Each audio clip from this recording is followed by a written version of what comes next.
તો આગળ વાત સાવલી બાર એસોસિએશનનો મહત્વનો જ્યારે વાત કરવામાં આવે સાવલી બાર એસોસિએશન મહત્વનો સર્વાનુમતે ઠરાવ ગુજરાત હાઈકોર્ટના નવા સર્ક્યુલર મુદ્દે વડોદરા બારને સમર્થન A4 પેપર અને નિર્ધારિત ફોન્ટના નિયમો સામે વકીલોમાં મુશ્કેલીનો આક્ષેપ વડોદરા બારના તમામ કાર્યક્રમોમાં જોડાવાની સાવલી બારની જાહેરાત હાઈકોર્ટના ચીફ જસ્ટિસ સહિત જિલ્લા ન્યાયતંત્રને ઠરાવ મોકલાયો સાવલી બાર એસોસિએશનને સંપૂર્ણ સહકાર આપવાની ખાતરી વ્યક્ત કરવામાં આવી છે। મોટા સમાચાર છે ઇન્ડિયા ન્યૂઝ ગુજરાતના માધ્યમથી આવ્યા છે।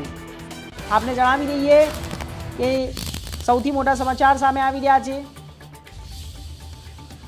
સાવલી બાર એસોસિએશનનો મહત્વનો સર્વાનુમતે પસાર થયો છે ઠરાવ ગુજરાત હાઈકોર્ટના નવા સર્ક્યુલર મુદ્દે વડોદરા બારને સમર્થન મળ્યું છે।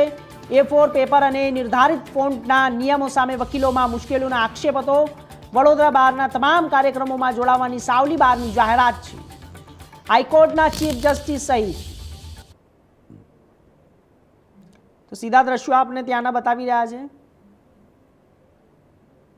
નામદાર ગુજરાત હાઈકોર્ટ દ્વારા પરિપત્ર સર્ક્યુલર નંબર 2002/2026 જે પરિપત્ર બહાર પાડવામાં આવ્યો અને ગુજરાતની તમામ અદાલતોના પ્રેક્ટિસ કરતા વકીલોને જે A4 સાઇઝની અંદર પેપર્સ રજૂ કરવા તેમજ લોહિત ફોન્ટ વાપરવાનો જે એની અંદર ઉલ્લેખ કરવામાં આવ્યો તેને લઈ અને સમગ્ર ગુજરાતના 1,41,000 વકીલોમાં રોષ ફાટી નીકળ્યો છે અને અમુક જિલ્લા જજોએ તેમજ ઘણી બધી કોર્ટોની અંદર મુદત રિપોર્ટ પણ A4 સાઇઝની અંદર અને ટાઈપ કરેલા માગ્યા તેને લઈને સમગ્ર ગુજરાતના વકીલો આજે ઠરાવ કરી અને હડતાલ ઉપર છે।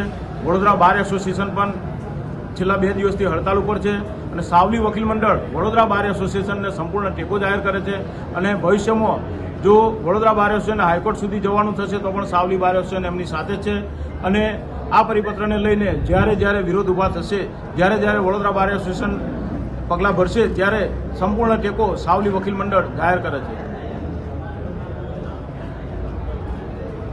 વકીલ એકતા